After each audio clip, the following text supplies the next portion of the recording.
Eng sifatli va eng ishonchli faqatgina Dr. Uz YouTube kanalida. Ko'pchilik hollarda sog'lom odamning o'limiga yorilib ketgan tromb sabab bo'lganini eshitamiz. Ammo bizning organizmimiz bunday muammolar haqida bizga belgilar jo'natadi. Masalan, uyqusizlik, charchoq va boshqalar. Aynan bugun organizmni bizga jo'natadigan belgilar haqida va trombimizning kelib chiqish sabablari haqida gaplashamiz. Uning birinchi belgisi qonning quyuqlashishidir. Qon quyuqlashgani sari tromb kattalashadi va yorilib ketishi mumkin. Yurak, miya, o'pkadagi qonlarning quyuqlashishi o'lim sabablariga to'g'ridan-to'g'ri olib keladi. Hozir sizlarga trombimizning bosh belgilari va uni oldini olish yo'llari haqida gapirib beramiz. Avvalda eslatib o'tishimiz kerak. Bizning kanalimizga obuna bo'ling va albatta videolarimizga like bosing. Agar siz ancha vaqt davomida sababsiz charchoqni his qilaversangiz, bu ham tromblarning bir belgisi. O'zingizga vaqt ajratib, miriqib dam oling. Ammo agar shunda ham charchoqni his qilaversangiz, bu aniq tromblar oqibatidan. Ikkinchi sababi bu tovonlarning ishib ketishi.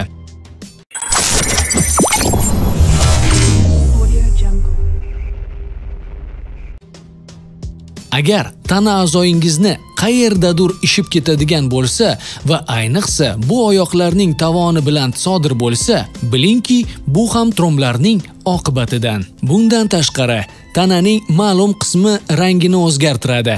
Agar siz o'sha yeringizga tep ko'rsangiz, issiqlikni his qilasiz. Sababsiz qichishish ham tromblarning belgisidir. Trombozning 3-chi belgisi nafas olish bilan bog'liq. Nafas olishning qiynalishi tromblar o'pkaga yetib kelganini anglatadi. Sababsiz yo'tal ham o'pkaning kasallanganini anglatadi. Agar sizda nafas olish bilan bog'liq muammolar bo'lsa, shifokorga ko'rinishingiz shart. Keyingi belgi esa og'riq, ko'krak va nafas olayotgandagi og'riq ham shu kasallikning yana bir belgisidir. Bu juda ham xavfli kasallik bo'lib, zudlik bilan davolanish kerakligini anglatadi. Bu og'riq tromb organizmning pastki organidan o'pkagacha yetib boradi va tomirlarning birini yopib qo'yganligini anglatadi. Aynan shu sabab chuqur nafas olganingizda noqulayliklar sezasiz. Yurakdagi og'riq esa quyuq qon yurakka yaqin turganini anglatadi. Bunday holatlar infarkt kasalligiga olib keladi. Noqulay vaziyatlarda hattoki og'riq qoldiruvchi dorilar ham bera olmasligi mumkin. Bunday hollarda zudlik bilan shifokor huzuriga borish lozim. 5-chi belgi bu ter ajratib chiqarish va tana haroratining oshishi. Bunday belgilar jigarda tromboz hosil bo'lganini anglatadi. Organizm o'zi mustaqil kurashishga qodir emas. Bunday vaziyatlar qon bosimining oshishiga va ter ajratib tana haroratining oshishiga olib keladi. Jigardagi tromboz uning yaxshi ishlamasligiga olib keladi. Bularning barchasi trombozning birinchi belgilari edi. Keyingi belgilari esa uni rivojlanayotgan va kuchayotganini anglatadi. Birinchisi, bosh aylanish va hushni yo'qotish, ko'krakdagi og'riq va nafas olishning qiynalishishi o'z-o'zidan bosh aylanishini keltirib chiqaradi. Bu holat takrorlanaversa, hushni yo'qotish holatlari ham bo'ladi. Yopiq xonalarda nafas qisib qoladi. Ikkinchisi, yurak xuruji. O'pkaga yetib borgach, tromb arteriyalarni yopib qo'yadi va natijada yurakda kislorod yetishmaydi. Shu bilan yurak xuruji kelib chiqadi. 3-chi, sababsiz yo'tal. Tromblarning yana bir belgilari bu sababsiz yo'tal. O'pkaga havo yetishmasligi yo'tal ko'rinishida namoyon bo'ladi. 4-chisi, yurak xuruji paytida qon qayd qilish shifokorga zudlik bilan ko'rinish haqida belgidir. Bosh og'rig'i ham tromblarning yana bir belgisidir. Agar bosh og'rig'ingiz og'riq qoldiruvchi dorilardan so'ng ham to'xtamasa, zudlik bilan shifokorga uchrashishingiz lozim. Boshdagi og'riq xurujlar ish qilishingizga xalaqit beradi va shu bilan birga boshqa tromblar hosil qilishini ta'minlaydi. Bu holat insultga olib kelishi mumkin.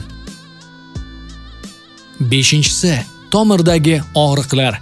Ko'p hollarda yuzaga keladigan og'riqlar bu qo'l va oyoqda uchraydi. Bu og'riqlar trombozning chuqur tomirida joylashganidan dalolat beradi va bexosda tegib ketsangiz ham qattiq og'riq bo'ladi. Ammo bu og'riqlarni tomir tortishidan keyin bo'ladigan og'riqlardan ajratish qiyin. Ammo trombozda og'riq ikkala oyoqda ham kuzatiladi. Hattoki oddiy sayr qilib yurganingizda ham bunday og'riqlar sizni bezovta qilib turadi. Jismoniy mashqlar haqida gapirmasa ham bo'ladi. Eng muhimi, venöz trombozidan ehtiyot bo'lish kerak. Birinchisi, uning birinchi belgisida haroratning oshishi.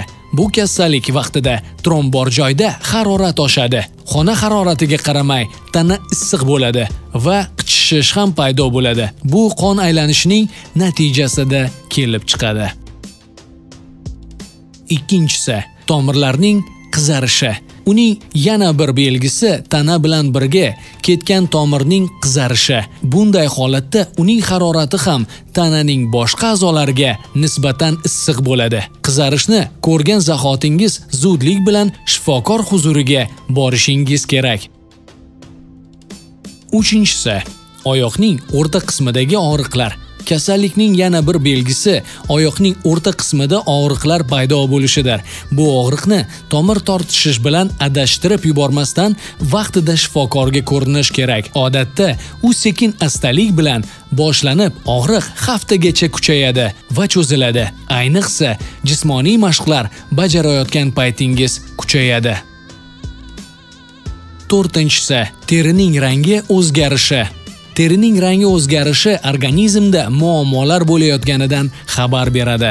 Tromb hosil bo'lganidan aynan terining ma'lum a'zosi qizaradi, ammo qon yetishmovchiligidan oqarishi ham mumkin. Tromb rivojlanayotganida terining rangi ko'karadi va teringiz muzlaydi. Bunday holatda shifokorga ko'rinishingizni maslahat beramiz. Beshinchisi, belgilarning yo'qligi. Trombozning eng yomon tarafi u hech qanday belgi bermasdan rivojlanadi.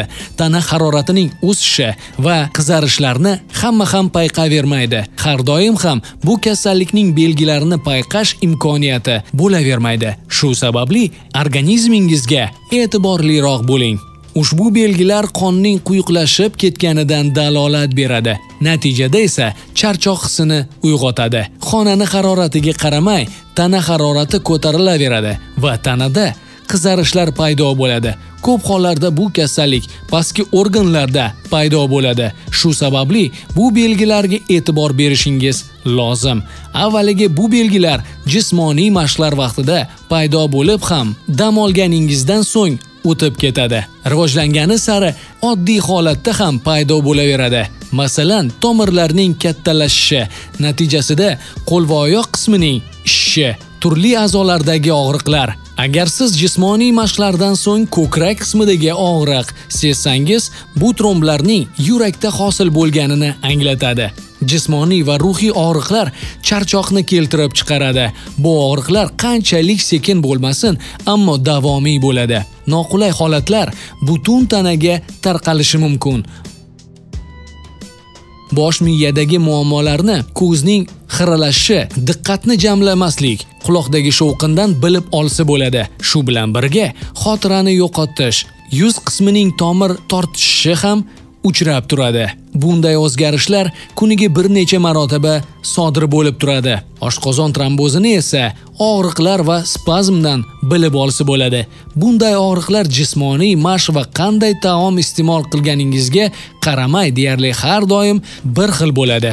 Shu bilan birga ishtahaning yo'qolishi, qayd qilishlar ham kuzatiladi.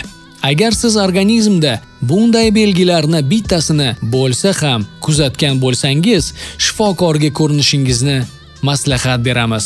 Trombning bor yoki yo'qligini UZI orqali bilib olasiz. Shifokor tashxis qo'yganidan so'ng davolanish metodlarini sizga taqdim qiladi. O'z vaqtida shifokor huzuriga borish kasallikni yanada tez oldini olishga yordam beradi. Tromboz kasalligi belgilarsiz kelib chiqishni unutmasligimiz lozim. Shu sababli vaqti bilan shifokor ko'rigidan o'tib turishingiz kerak. Taomnomangizni vitamin va minerallarga boy mahsulotlar bilan boyitishingiz lozim. Suv ichishni ko'paytirishingiz ham muhim. Hayot tarzingizni yanada faollashtiring. Dieta, sport va to'g'ri ovqatlanish sog'lom hayot garovidir. Umid qilamizki, ushbu videomizda o'zingizga kerakli ma'lumotlarni bilib oldingiz. Albatta like bosishni va kanalga a'zo bo'lishni unutmang. Xayr, salomat bo'ling. Ko'rishguncha. Agarda bizning video 10 mingta like yig'sa, biz keyingi lavhalarimizda yanada ko'p qiziqarli, foydali va muhimi kerakli maslahatlar berishga harakat qilamiz. O'ylaymanki, ushbu sonda o'zingiz uchun kerakli va foydali bo'lgan ma'lumotlarni oldingiz. Aziz do'stlar, har biringizning bizga bo'lgan e'tiboringiz juda ham muhim. Shuning uchun albatta like bosing va kanalimizga obuna bo'ling. O'zingizga doim g'amxo'rlik qiling va albatta sog' salomat bo'ling. Ko'rishguncha.